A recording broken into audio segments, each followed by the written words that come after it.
शुरू करें मनीष साहब।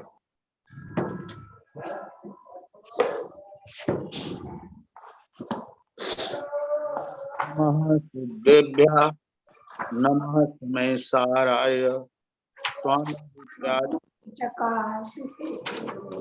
भावाय भावाय सर्वभवन्तरक्षिणे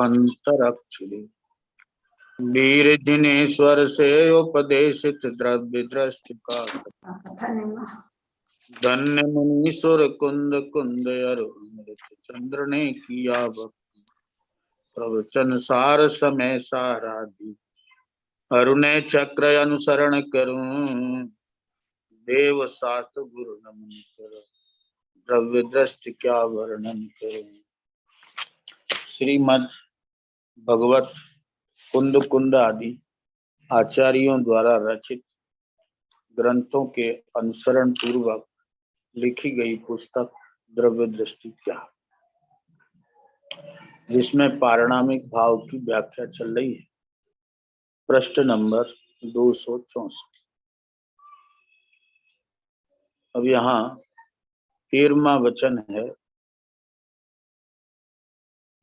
कर्मोपाधि निरपेक्ष शुद्ध पर्यार्थिक न की अपेक्षा केवल ज्ञानादि पर्यायों को मंगल माना।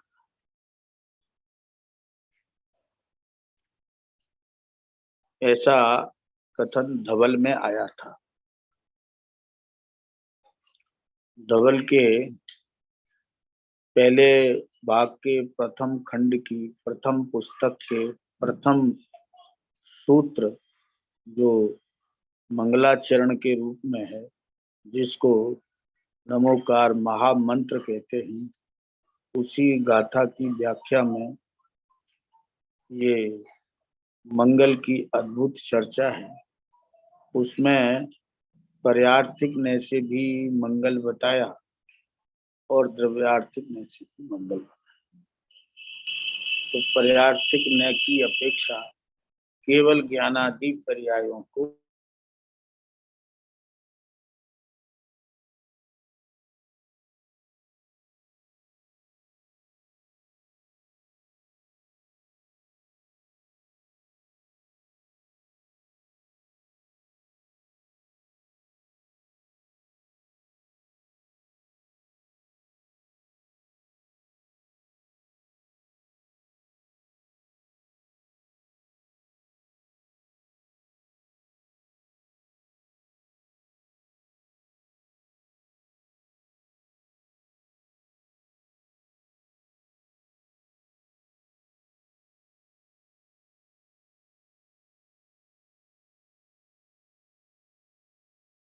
जीव की है, अरिहंत की नहीं। क्योंकि द्रव्यार्थिक नय की अपेक्षा मंगल पर्याय से परिणत जीव को मंगल माना है। पर ये प्रकरण ही पूरा ऐसा है कि जिसमें मिथ्या दृष्टि जीव को भी मंगल कहा गया। क्यों कहा गया है? कि वह केवल ज्ञान दर्शन वाला है। इसलिए किम मंगलम जीवो मंगलम, जीव मंगल है। तो जीव मंगल है, लेकिन उसका मोह मिथ्यात रागदेश मंगल नहीं है। इस बात का भी निषेध उस कथन में किया गया है। तो फिर जीव का क्या मंगल है? कि केवल ज्ञानादि पर्यायों को मंगल माना है। केवल ज्ञान से मतलब सर्वज्ञता नहीं है, केवल जानना। केवल जान पाने की अपेक्षा जीव मंगल है। तो ये कौन सा नय है पर्यार्थिक नय में? तो कहते पर्यार्थिक नय में शुद्ध पर्यार्थ। कौन सा शुद्ध पर्यार्थिक नय है? कि कर्मोपाधि निरपेक्ष शुद्ध पर्यार्थिक नय, जो कर्म की उपाधि से निरपेक्ष शुद्ध ज्ञान को देखता है। माने ज्ञान को छायोपस्मिक नहीं देखता, ज्ञेय का ज्ञान नहीं देखता, गुरु से ज्ञान नहीं देखता, इंद्रिय ज्ञान नहीं देखता, तो क्या देखता है? केवल ज्ञान, केवल ज्ञान रूप से देखता है। ऐसा कर्मोपाधि निरपेक्ष शुद्ध पर्यार्थिक न है, जो अपनी पर्याय को शुद्ध देखता है, कर्म की अपेक्षा से नहीं देखता है, कर्म की अपेक्षा को गौड़ करके देखता है, कर्म से भिन्न भी देखता है और कर्म से निरपेक्ष भी देखता है। ऐसा ये नय है जिससे केवल ज्ञानादि पर्यायों को मंगल माना है। तो ये पर्याय सभी जीवों में होती हैं, इसलिए सभी जीव मंगल है। उक्त सभी कथनों से स्पष्ट ही है। अभी कल भी चले थे, इस संबंधी 12 वचन कल चले थे और ये 13वां वचन है। तो इसमें भिन्न भिन्न नयों से ज्ञान को भिन्न भिन्न रूप से कहा गया। अब उनका संक्षेप में बताते हैं। उक्त सभी कथनों से स्पष्ट ही है कि असद्भूत व्यवहार न से व्यक्त ज्ञान, जो अपना प्रकट ज्ञान है, उस ज्ञान को गुरु से ज्ञान कहना, शास्त्र ज्ञान कहना, छायोपस्मिक ज्ञान कहना, ये असद्भूत व्यवहार ने का कथन है। इसमें असद्भूत व्यवहार ने दोनों ले लिए हैं, उपचरित भी और अनुपचरित। जो एक क्षेत्रवगा संबंध रखते हुए व्यवहार किया जाता है, वह अनुपचरित असद्भूत होता है। और जो भिन्न क्षेत्र में रहने वाले पदार्थ के साथ व्यवहार किया जाता है, वह उपचरित असद्भूत व्यवहार नहीं कहलाता। जैसा कि इसमें व्यक्त ज्ञान को गुरु से ज्ञान और शास्त्र ज्ञान, ये जो दो कथन है, ये उपचरित असद्भूत व्यवहार नहीं, क्योंकि गुरु भी एक क्षेत्रवगा नहीं है और शास्त्र भी क्षेत्रवगा नहीं। इसलिए गुरु से ज्ञान कहना अथवा शास्त्र ज्ञान कहना, ये उपचरित असद्भूत व्यवहार है। और अनुपचरित असद्भूत व्यवहार जो है, वो एक क्षेत्रवगा, जैसे इंद्री जो है वो शरीर में होती है, शरीर आत्मा से एक क्षेत्रवगा ही होता है, तो उसको इंद्रिय ज्ञान कहना। अथवा कर्म की अपेक्षा से, कर्म का क्षोपसम निमित्त है ज्ञान में, इसलिए ज्ञान को छायोपस्मिक ज्ञान कहना। ऐसे इंद्रिय ज्ञान कहना, छायोपस्मिक ज्ञान कहना, ये अनुपचरित असद्भूत व्यवहार ने का कथन है। अब दूसरा आता है वही ज्ञान अशुद्ध सद्भूत व्यवहार न से मति ज्ञान आदि। ख्याल में आया ना? ज्ञान तो आत्मा का है, पर वो असद्भूत व्यवहार ने, अशुद्ध सद्भूत व्यवहार ने से मति ज्ञान, सुत ज्ञान आदि कहा जाता है। क्यों? कि ज्ञान तो आत्मा में है, परंतु ये आत्मा में भेद किए गए हैं, ये सद्भूत व्यवहार है। अशुद्ध इसलिए कहा है कि ये स्वानुभव रूप नहीं है, शुद्धोपयोग रूप नहीं है, ये पराश्रय है, इसलिए इसको अशुद्ध कहा है। तो जो ज्ञान असद्भूत व्यवहार न से इंद्रिय ज्ञान, छायोपस्मिक ज्ञान, वही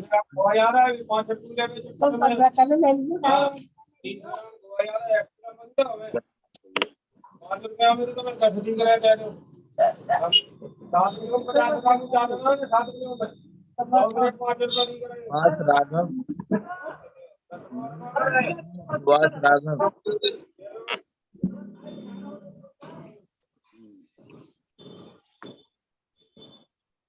तो वही ज्ञान अशुद्ध सद्भूत व्यवहार न से मत ज्ञान आदि कहा जाए। और कैसा है वह ज्ञान? तो कहते हैं वही ज्ञान शुद्ध सद्भूत व्यवहार से केवल ज्ञान व्यवहार से देख तो हमारा ज्ञान केवल ज्ञान शुद्ध है, क्योंकि नो कर्म, द्रव्य कर्म, भाव कर्म और राग आदि भावों से भिन्न है, शुद्ध है। और ये आत्मा का एक भेद है।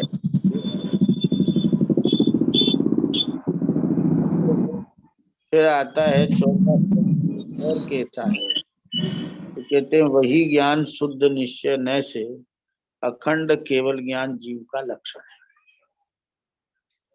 शुद्ध निश्चय न से देखते हैं तो यह अखंड केवल ज्ञान, अनादि अनंत धारा प्रवाह रूप केवल ज्ञान, ये जीव का लक्षण है। समझ में आया? शुद्ध सद्भूत व्यवहार में भी केवल ज्ञान आया और यहाँ भी केवल ज्ञान है। तो शुद्ध सद्भूत व्यवहार में तो वह पर से निरपेक्षता ली है, और शुद्ध निश्चय में ज्ञान की अखंड धारा ली है, और वही जीव का लक्षण है। पांचवा कथन आता है और कैसा है? तो कहते हैं वही ज्ञान कर्मोपाधि निरपेक्ष शुद्ध पर्यार्थिक नय से केवल ज्ञान ही है। अब पर्यार्थिक नय का कथन करते हैं। तो पर्यार्थिक नय दो प्रकार का है, एक अशुद्ध और एक शुद्ध। तो शुद्ध पर्यार्थिक नय में भी ये कर्मोपाधि निरपेक्ष शुद्ध पर्यार्थिक नय है, जो ज्ञान को केवल ज्ञान रूप देखता है, कर्म की अपेक्षा से रहित देखता है। न ज्ञेय का ज्ञान, गुरु का ज्ञान, शास्त्र का ज्ञान, इंद्रिय ज्ञान, छायोपस्मिक ज्ञान ऐसे नहीं देखता है। कैसे देखता है? कि ज्ञान केवल ज्ञान है, इस प्रकार देखता है। उसको कहते हैं कर्मोपाधि निरपेक्ष शुद्ध पर्यार्थिक। अब छठवां कथन आता है और कैसा है वही ज्ञान? तो कहते निश्चय से अखंड एक प्रतिभास में परिपूर्ण शुद्ध केवल ज्ञान लक्षण से स्वपर पदार्थों को जानने की क्रिया रूप। कैसा है वही ज्ञान? निश्चय से अखंड है, एक है, प्रतिभास में है, परिपूर्ण है, शुद्ध है, केवल ज्ञान लक्षण से ही स्वपर पदार्थों को जानने की क्रिया रूप है। जैसा कि पूर्व कथन में 10 नंबर का कथन स्पष्ट किया था, वैसा ही है।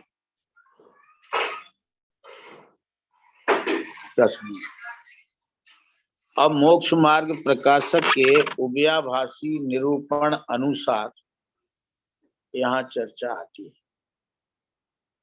मोक्ष मार्ग प्रकाशक का 7वां अधिकार बहुत उपयोगी है, बहुत रहस्य खोलने वाला है, बहुत मार्मिक है। जो जिन जैन धर्म के श्रद्धालु हैं उनमें भी क्या गलतियां होती हैं,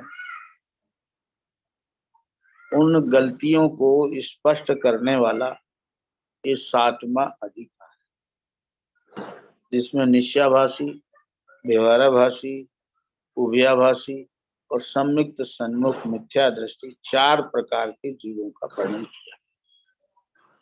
तो उसमें एक उभयाभास है जो निश्चय को भी मानता है और व्यवहार को भी मानता है। दोनों को मानने पर भी क्या गलती करता है, वो उभयाभास है। तो उसका निरूपण जो है 7वें अधिकार में और अधिक महत्वपूर्ण है। उसमें आया है, उक्त कथनों में निश्चय न से जो निरूपण किया हो उसे तो सत्यार्थ मानकर उसका श्रद्धा अंगीकार करना, और असद्भूत व्यवहार न से जो निरूपण किया हो उसे असत्यार्थ मानकर उस व्यवहार का श्रद्धा छोड़। मैंने पंडित टोडरमल जी ने जो ये बात लिखी है वो बहुत स्पष्ट सत्य है, लेकिन कटुक भी बहुत है। क्या समझना, लेकिन सत्य मीठा ही हो ऐसा संभव नहीं है। सत्य कड़ुआ ज्यादा होता है। तो जीव के मिथ्या मान्यता चली आ रही, वो मिथ्या मान्यता पर प्रहार करने वाला वचन कड़वा तो हो ही जाए। तो व्यवहार का पक्ष जिनको पड़ा है उनके लिए ये कथन बहुत कड़वा है, लेकिन बहुत उपकारी है। ये समझे बिना उनका मिथ्यात नहीं मिल सकता। क्या कहते हैं पंडित टोडरमल जी, निश्चय न से जो निरूपण किया हो उसे तो सत्यार्थ मानकर उसका श्रद्धान अंगीकार करना। क्या समझ में क्या हो तो उसे तो सत्यार्थ माने के ऐसा ही है, और ऐसा समझकर उसके श्रद्धान को अंगीकार करना, और जो व्यवहार न से निरूपण हो उसे असत्यार्थ मानकर उस व्यवहार का श्रद्धान छोड़ना। देखो कितनी कड़वी बात है। क्या कि जिसको व्यवहार का पक्ष है और उसको कह रहे हैं कि वो व्यवहार के कथन को असत्यार्थ माने और उसका श्रद्धान छोड़े। कितनी कड़वी बात है परम सत्य, लेकिन कड़वी कितनी है कि जो व्यवहार न के कथन को ही महत्व देता है और उसी के अनुसार श्रद्धान करता है, और उससे टोडरमल जी कह रहे हैं कि ये जो कथन है ये असत्यार्थ है, माने ऐसा है नहीं, और ऐसे व्यवहार ने का श्रद्धान छोड़ना।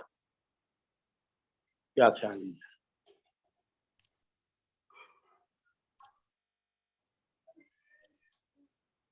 माने व्यवहार ने असत्य वर्णन करता है, इसलिए व्यवहार ने का श्रद्धान छोड़ना। अब जिसने व्यवहार के ही कथन को सत्यार्थ मान लिया है और उसके अनुसार प्रवृत्ति को ही धर्म मान लिया है, उसके लिए ये बात कितनी कठोर और कड़वी है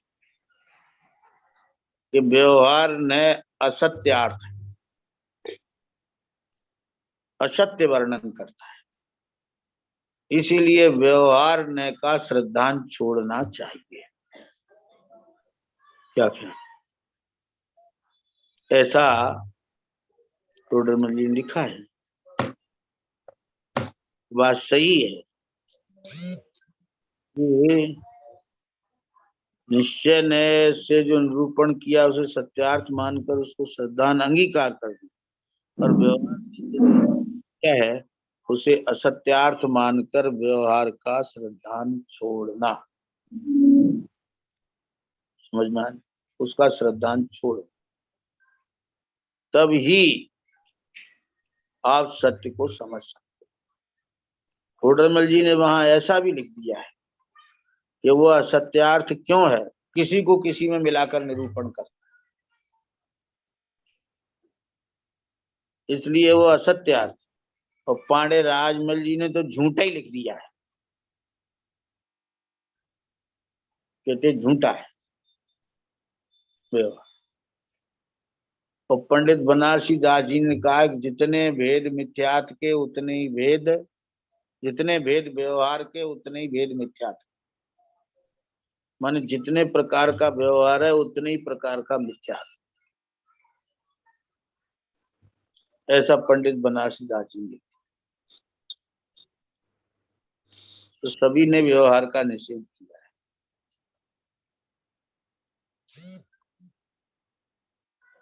क्या समझ? इसलिए निश्चय व्यवहार को यथावत समझे बिना कोई सही वस्तु का स्वरूप नहीं समझ सकता। इसलिए अपने व्यक्त ज्ञान को गुरु से ज्ञान, शास्त्र से ज्ञान का ज्ञान, इंद्रिय ज्ञान, छायोपस्मिक ज्ञान नहीं मानना चाहिए। क्यों नहीं मानना चाहिए? कि असद्भूत व्यवहार न ऐसा कह रहा है।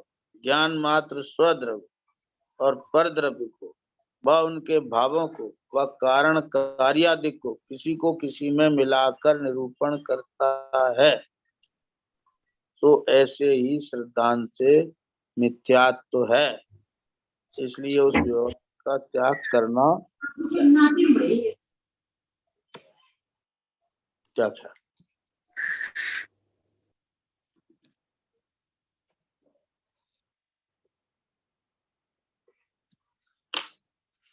व्यवहार का श्रद्धांत क्यों छोड़ना है? कि इसलिए छोड़ना, अपने व्यक्त ज्ञान को गुरु से ज्ञान मानता है।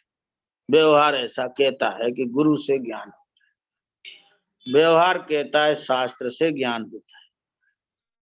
व्यवहार कहता है ज्ञेय से ज्ञान होता है। व्यवहार कहता है ज्ञेय का ज्ञान है। व्यवहार कहता है इंद्रिय ज्ञान है। व्यवहार कहता है छायोपस्मिक ज्ञान है। इसलिए ऐसा नहीं मानना चाहिए। जैसा व्यवहार कह रहा है वैसा नहीं मानना चाहिए। क्यों नहीं मानना चाहिए? कि गुरु से ज्ञान नहीं होता। गुरु निमित्त है, इसलिए ऐसा कहा तो जा सकता है कि गुरु से ज्ञान होता है। पर अगर गुरु से ही ज्ञान होता हो तो सभी शिष्यों को समान ज्ञान होना चाहिए। लेकिन सभी शिष्यों को ज्ञान नहीं होता। और गुरु तो बाद में मिलते हैं, अनादि से इस जीव को ज्ञान है। अगर गुरु से ज्ञान होता है तो फिर अनादि से जीव को ज्ञान नहीं होना चाहिए। क्या समझना? तो इस प्रकार समझ लो कि गुरु से ज्ञान नहीं, शास्त्र से ज्ञान नहीं, 11 अंग 9 पूर्व तक का ज्ञान भी मिथ्या ज्ञान होता है। अगर शास्त्र से ज्ञान हो तो फिर मिथ्या ज्ञान क्यों हो?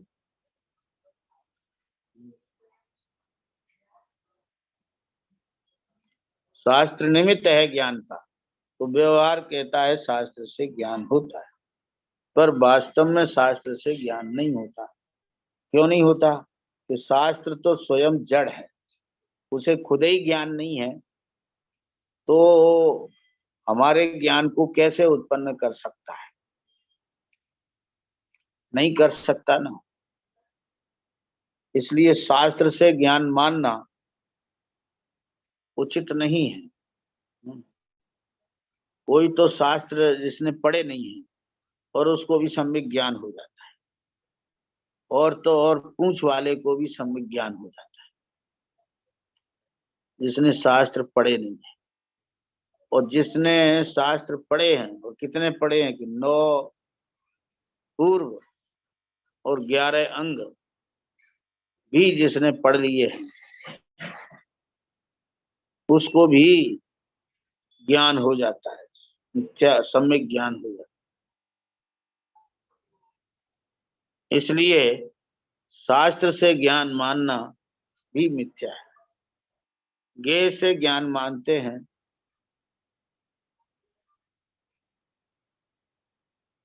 शास्त्र से ज्ञान, गे से ज्ञान नहीं, गे से भी ज्ञान नहीं होता है।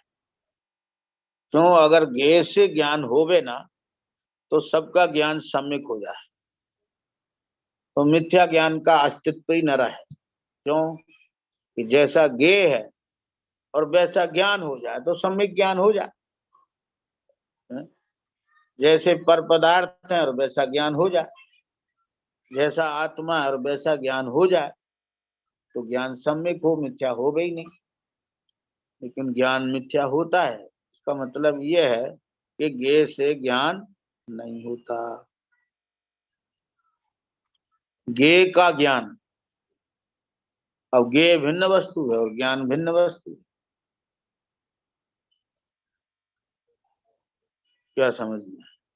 गे भिन्न वस्तु है और ज्ञान भिन्न वस्तु है, तो गे का ज्ञान कैसे हो सकता है? गे अगर जड़ है तो ज्ञान भी जड़ हो जाएगा क्या?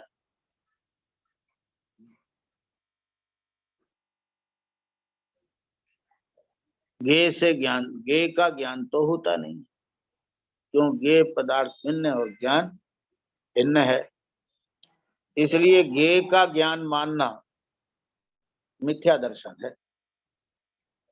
इंद्रिय ज्ञान, अब इंद्रियां तो शरीर में है और ज्ञान आत्मा में है। इंद्रियां जड़ हैं और ज्ञान चेतन। तो इंद्रिय ज्ञान कैसे हो सकता है? क्या था?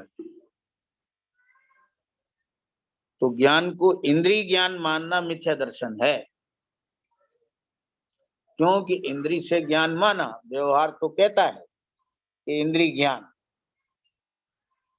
परंतु निश्चय कहता है कि इंद्रिय से ज्ञान नहीं होता है।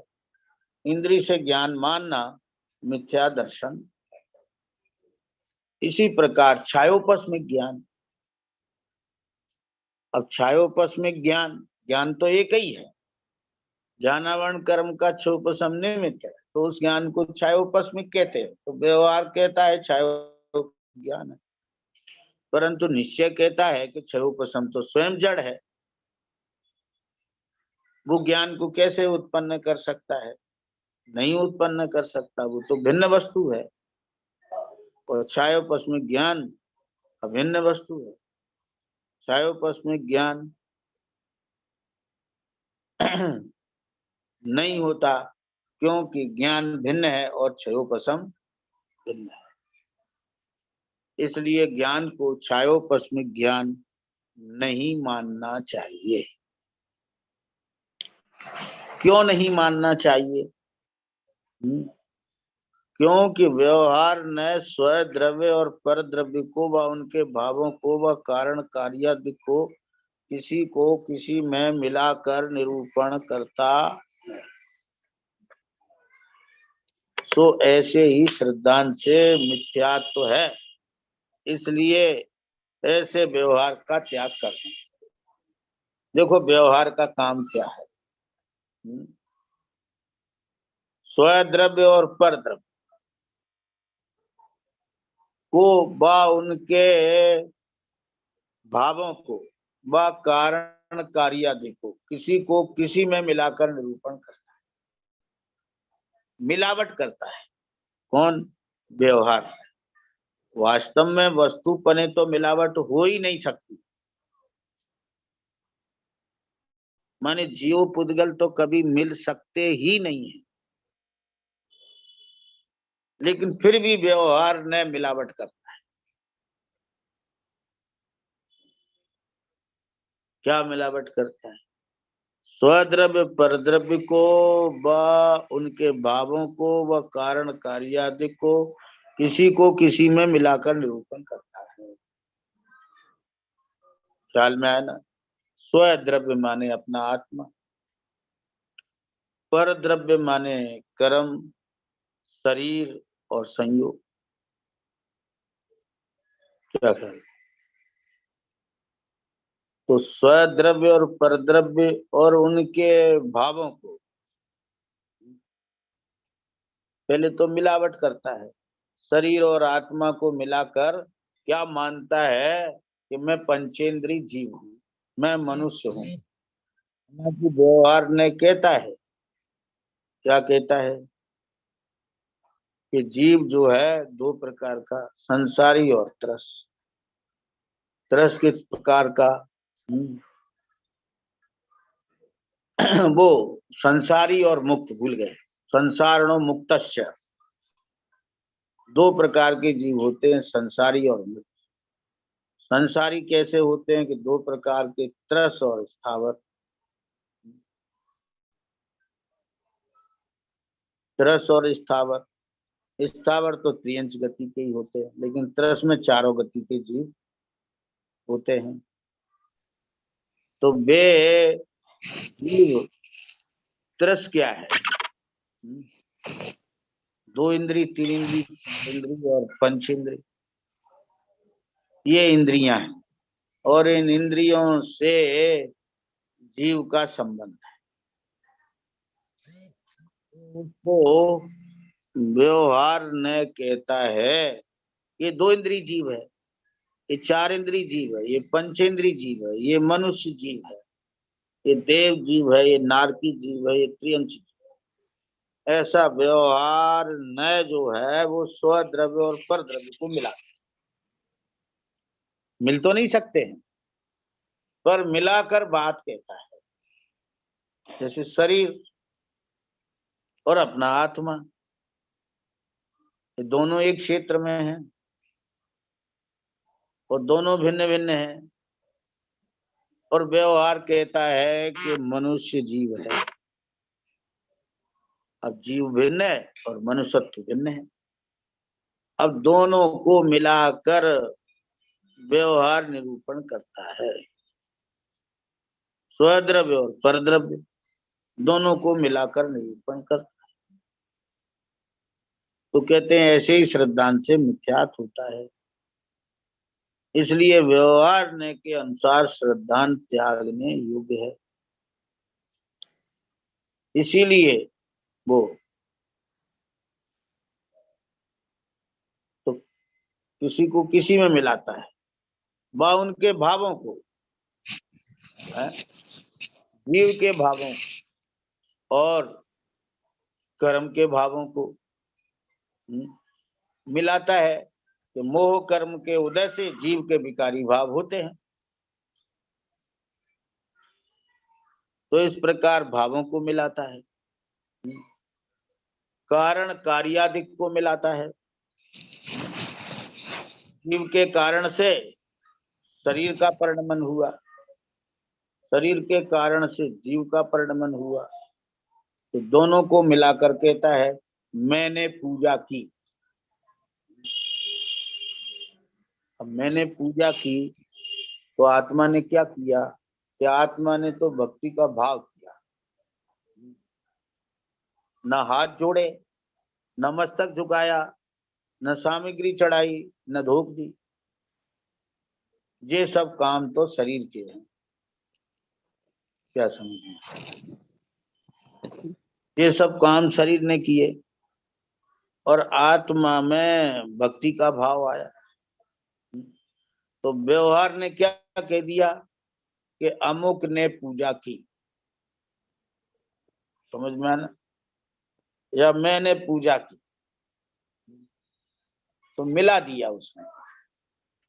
किसको मिला दिया? कारण कार्यादिक को। कारण और कार्य का भेद नहीं रखा। कारण से मतलब यहाँ निमित्त से है और कार्य से मतलब नैमित्तिक से है। तो वो दोनों भिन्न भिन्न हैं। मिलाकर व्यवहार ने निरूपण कर दिया। क्या कर दिया? कि पूजा की, विधान किया, प्रवचन किया, शास्त्र लिखा। समझ में आया ना? ये सब व्यवहार ने मिलावट कर दी। किसकी? कारण कार्यादि की। टोडरमल जी लिखते हैं ज्ञान राग आदि मेरे मिले, लिखनो करनो तन को मिलो। कागज मसे अक्षर आकार, लिखिया अर्थ प्रकाशन हा। जो शास्त्र लिखा गया तो कैसे लिखा गया, तो कहते ज्ञान राग मेरो मिलो। इसको कहा ज्ञान और राग तो मेरा था, और लिखनो करनो तन को, और कागज मस स्याही, कागज और स्याही के मिलने से अक्षर रूप आकार बने। इस प्रकार यह ग्रंथ की रचना हुई। पर व्यवहार कहता है कि ये टोडरमल जी ने लिखा। क्या कहता है व्यवहार, कि मोक्ष मार्ग प्रकाशक टोडरमल जी ने लिखा। टोडरमल जी से पूछा तो वे कहते हैं ज्ञान राग मेरो मिलो, लिखनो करनो तन को मिलो, कागज मसे अक्षर आकार, लिखिया अर्थ प्रकाशन हा। ऐसा लिखा है उन्होंने गोमुख सार की प्रशस्ति में। व्यवहार कहता है समय सार कुंद कुंद देव ने लिखा। क्या समझ में, आत्मख्याति टीका अमृतचंद्र ने की। पर अमृतचंद्र कहते हैं अमृतचंद्र स्वरूप गुप्त, मैं तो स्वरूप में गुप्त हूं, मैं शास्त्र नहीं लिखता हूं। पर व्यवहार तो ऐसे ही कहता है। क्या कहता है कि अमुक ने शास्त्र लिखा, अमुक विद्वान ने प्रवचन किया। व्यवहार तो ऐसे ही कहता है। अब प्रवचन जो शब्द निकले वो तो भाषा वर्गणा के हैं, उनका आत्मा करता हरता है नहीं।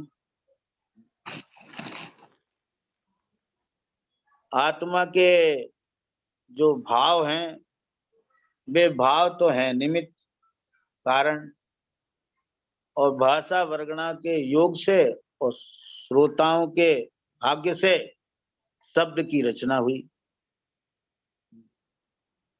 व्यवहार ने कह दिया कि अमुक विद्वान ने प्रवचन किया। क्या समझ, व्यवहार ने ऐसे कारण कार्यादि को मिला दिया। निश्चय कहता है कि ये जो व्यवहार कह रहा है वो बिल्कुल झूठा है। क्यों झूठा है, कि आत्मा तो बोलता ही नहीं है, जीव तो बोलता ही नहीं है, उसने प्रवचन कैसे कर दिया। क्यों साहब, मैंने प्रवचन किया, ये मिथ्या दर्शन है। क्यों, तो वचन बोलने का जीव का सामर्थ्य ही नहीं है, जीव में वचन बोलने की शक्ति ही नहीं है, जीव वचन बोलता ही नहीं है। क्या कहें, तो व्यवहार कहता है कि अमुक विद्वान ने प्रवचन किया। तो व्यवहार कारण कार्यादि को मिलाता है, वास्तव में तो मिलते नहीं है। जीव और वचन मिलते नहीं है, मिल सकते ही नहीं है। वचन पुद्गल का परिणाम है और ज्ञान आत्मा का परिणाम है। तो ज्ञान से प्रवचन होते हैं, ये तो व्यवहार कहता है। परंतु ज्ञान तो आत्मा के अस्तित्व में है और वचन पुद्गल का परिणाम है। व्यवहार इनको मिलाकर निरूपण करता है। इसलिए जो व्यवहार कहता है वैसा मानना मिथ्या दर्शन है। तो कहते हैं ऐसे ही श्रद्धांत से मिथ्यात्व है, तो श्रद्धांत से कि जैसा व्यवहार कहता है। अब आप देखो निश्चय व्यवहार की भाषा, व्यवहार कहता है समय सार आचार कुंद कुंद देव ने लिखा है। निश्चय कहता है ऐसा मानना मिथ्या दर्शन है।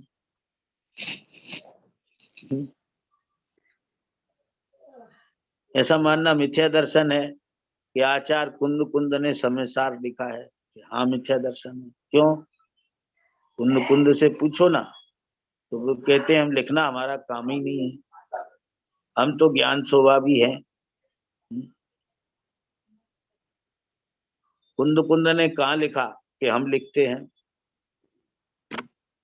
उन्होंने लिखा अप्पा सो परमप्पा, मैं तो आत्मा हूं और कैसा हूं? मैं ज्ञायक हूं। तो व्यवहार ने तो जो है मिलाकर कथन करता है, निश्चय है उसका निषेध करता है। तो वो कहता है जैसा व्यवहार कहता है वैसा अगर मान लिया तो विद्या छूटने वाला। इसलिए जैसा व्यवहार कहता है वैसे श्रद्धांत से ही मिथ्यात होता है। इसलिए उस व्यवहार का त्याग करना तथा निश्चय उन्हीं का यथावत निरूपण करता है। कोई निश्चय का विषय अलग नहीं है, व्यवहार का वही निश्चय का, बस वो यथार्थ निरूपण करता है। जिनका व्यवहार निरूपण करता है उन्हीं का निश्चय निरूपण करता है। दया दान पूजा भक्ति व्यवहार कहता है धर्म है, निश्चय कहता है आश्रम है। तो निरूपण तो वो भी उसी का करता है, इसका जिनका व्यवहार करता है उन्हीं का निश्चय करता है, पर वो यथार्थ निरूपण करता है। वह किसी को किसी में नहीं मिलाता है, किसी को किसी में नहीं मिलाता, अर्थात ज्ञान में ज्ञेय कर्म राग आदि परद्रव्य को नहीं मिलाता। तो ऐसे ही श्रद्धांत से सम्यक तो होता है। कैसे श्रद्धांत से? कि जो किसी को किसी में नहीं मिलाता, ज्ञान में ज्ञेय को नहीं मिलाता, ज्ञान में कर्म को नहीं मिलाता, ज्ञान में राग आदि को नहीं मिलाता, ऐसे ही श्रद्धांत से सम्यक तो होता है। इसलिए निश्चय न के अनुसार श्रद्धान करना चाहिए। इसीलिए आचार्य कुंद कुंद देव ने 11वीं गाथा में लिखा, क्या लिखा? व्यवहार न अभूतार्थ दर्शित, शुद्ध न भूतार्थ है, भूतार्थ आश्रित सुदृष्ट निश्चय हुए है। क्या? कि व्यवहार न अभूतार्थ है, जैसा कहता है वैसा, शुद्ध न भूतार्थ है, शुद्ध ने जैसा कहता है वैसा है, भूतार्थ आश्रित सुदृष्ट निश्चय होए है। भूतार्थ ने जैसा कहता है, निश्चय ने जैसा कहता है, वैसा श्रद्धान करने से सम्यक दर्शन होता है। क्या ख्याल? तो ऐसा निश्चय व्यवहार का स्वरूप समझे तो वह वस्तु स्वरूप को समझ सकता है कि व्यवहार के कथन करने की पद्धति ही ऐसी है। करना पड़ेगा कथन। आपसे कोई पूछे समय सार किसने लिखा है, तो आप बिना व्यवहार के कैसे जवाब दे सकते? नहीं दे सकते ना। या आपने किसका प्रवचन सुना, बिना व्यवहार के आप कैसे जवाब दे सकते हैं? कौन से ग्रंथ पर प्रवचन हुआ, तो आप बिना व्यवहार के जवाब नहीं दे सकते। तो कथन की मजबूरी है कि व्यवहार से कथन करना पड़ता है, लेकिन कथन करना पड़ता है इतना समझ लो, लेकिन ऐसा नहीं है ये भी समझ ले तो काम हो जाए। और व्यवहार ने जैसा कथन करता है और वैसा ही मान ले तो फिर मिथ्यात्व मिटने वाला नहीं। इसलिए ये उभयाभाषी का प्रकरण 7वें अधिकार में बहुत बहुत मार्मिक और बहुत बहुत उपकारी है। पंडित टोडरमल जी ने बहुत यथार्थ निर्णय की दृढ़ता और साहस पूर्वक एक कथन उन्होंने लिखा है। क्या समझ, सत्य कहना भी ये भी बड़े साहस का काम है। सत्य कहना हर किसी की ताकत नहीं है।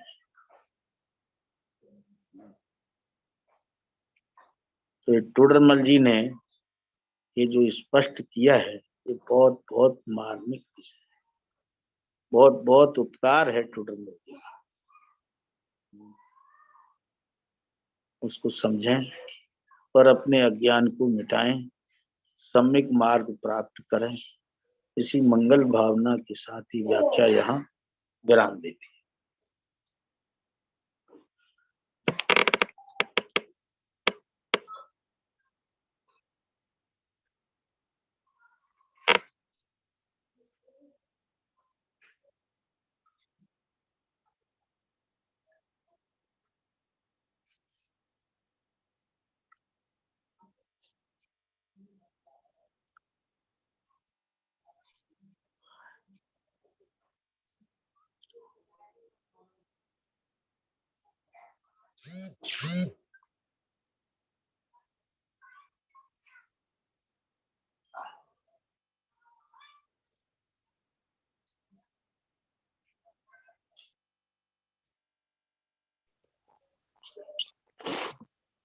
गुरुजी, ये जो तीसरा है ना, ये केवल ज्ञान ही है, जो व्यक्त ज्ञान है, ये क्या वो है? तीसरे नंबर का है ना, वो कैसा है वो ज्ञान? तो ये व्यक्त ज्ञान वाला है केवल ज्ञान? व्यक्त ज्ञान की चर्चा पूरी। अच्छा, सारा व्यक्त ज्ञान का ही केवल ज्ञान है और अखंड भी केवल ज्ञान है। चौथे नंबर का आज। हाँ हाँ, तो इसमें शुद्ध सद्बुद्ध व्यवहार में लेना आप विशेष और शुद्ध निश्चय में लेना सामान्य। मतलब शुद्ध सद्बुद्ध में तो लेना व्यक्त ज्ञान को नहीं, दोनों व्यक्त ज्ञान ही है। अच्छा, ज्ञान लिख रहे हैं ना, वही ज्ञान। हाँ, ज्ञान दूसरा नहीं है।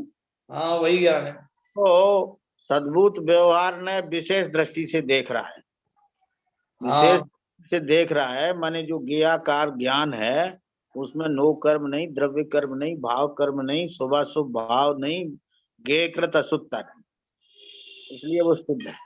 अब जो निश्चय नय है ना, शुद्ध निश्चय नय, वो उसको सामान्य रीति से देख रहा है। सामान्य रीति से देख रहा है तो वो ज्ञेयाकार नहीं देख रहा है, उसे ज्ञान मात्र देखता है। समझ में आया ना? अखंड धारावाहिक केवल ज्ञान देखता है, वो जीव का लक्षण है। शुद्ध सद्बुद्ध व्यवहार से जो केवल ज्ञान कहा वो लक्षण नहीं है, जो अखंड धारावाहिक केवल ज्ञान है वो जीव का लक्षण है। ठीक है।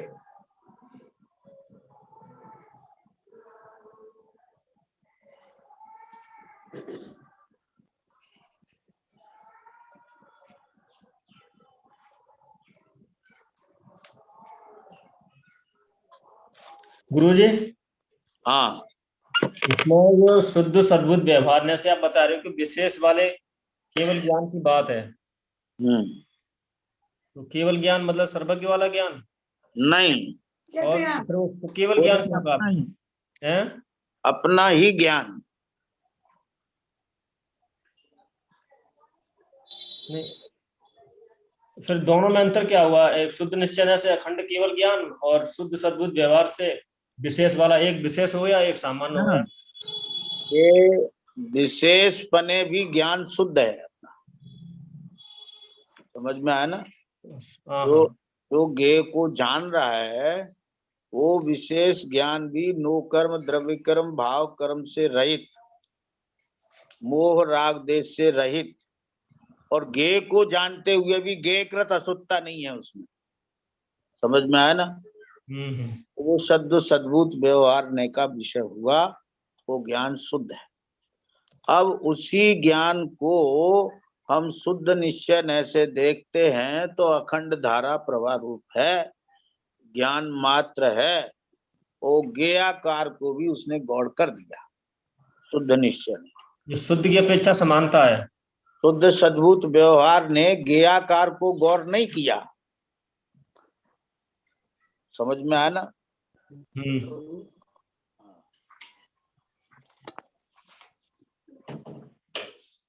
यहाँ शुद्ध की अपेक्षा दोनों शुद्ध हैं, सामान्य भी विशेष भी। बराबर। हाँ तो ज्ञेयाकार है वो भी शुद्ध ही है। हाँ, वो भी शुद्ध है और सामान्य वो भी शुद्ध है। जब हाँ। प्रभा की दृष्टि से देखेंगे तो अंतर आता है। हाँ, तो एक प्रवाह रूप देखना तो वो शुद्ध निश्चय हो गया। हाँ हाँ। और उसे ज्ञेय से भिन्न, कर्म से भिन्न, नो कर्म से भिन्न, विकार से भिन्न देखा, ज्ञेयाकार, तो वो शुद्ध सद्भूत व्यवहार हो गया। यानी कि शुद्ध सद्भुत व्यवहार ने वो विशेष को मुक्त करता है। हाँ, वो एक भेद को देख रहा है। निश्चय जो है वो अभेद को देखता है। तो वो एक ज्ञान के ज्ञेयाकार भेद को देख रहा है, शुद्ध सद्भुत व्यवहार। जबकि शुद्ध निश्चय न वो उसको अभेद देख रहा है।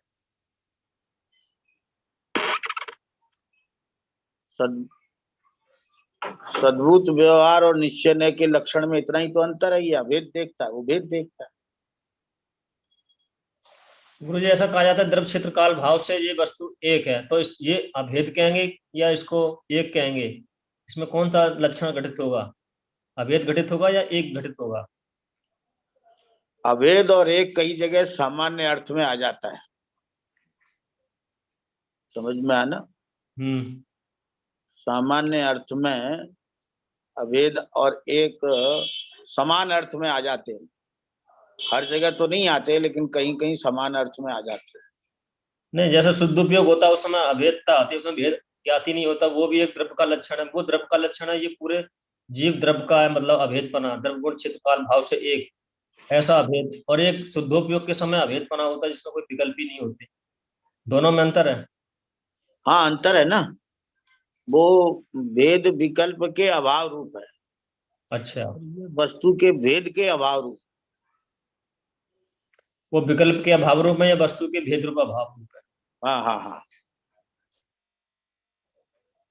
तो जो सामान्य जो लक्षण है द्रव्य का, वो मतलब विकल्प के अभाव रूप अभेद लक्षण है, द्रव्य का जो लक्षण है।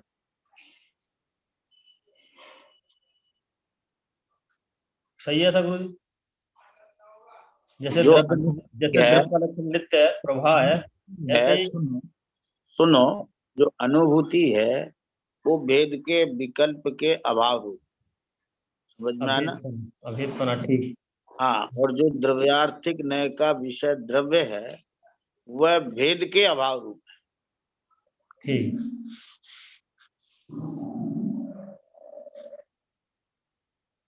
जी आपने क्या कहा?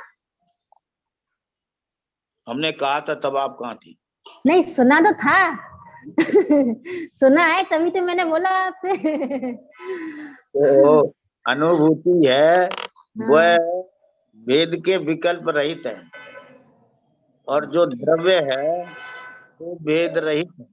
भेद रहित का अर्थ ये नहीं समझ लेना भेद से भिन्न है। ठीक ठीक है ना? माने वो अभेद द्रव्य को देखता है। जो द्रव्यार्थिक नय है वो अभेद द्रव्य को देखता है।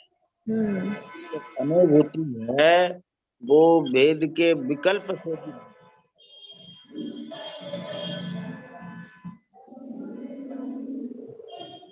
तो ये तो शुद्धोपयोग का लक्षण होया, अभेदपना उसमें विकल्प का अभाव होना या द्रव्य। हाँ हाँ, बराबर। ठीक है, अब आज प्रश्न नहीं हो पाएंगे, समय बहुत हो गया। ठीक है।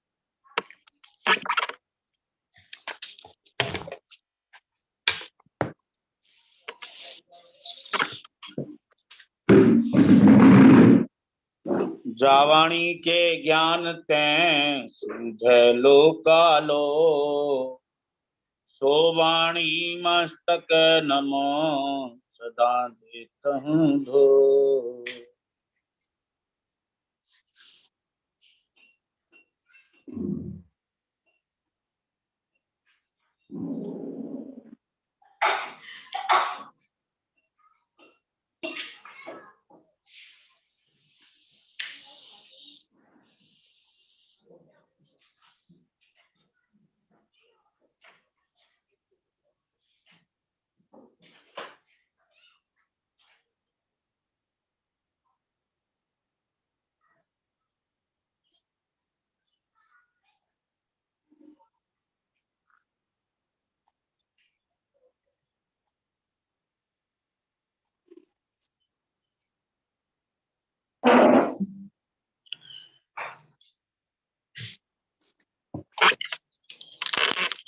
जनवाणी माता की जय।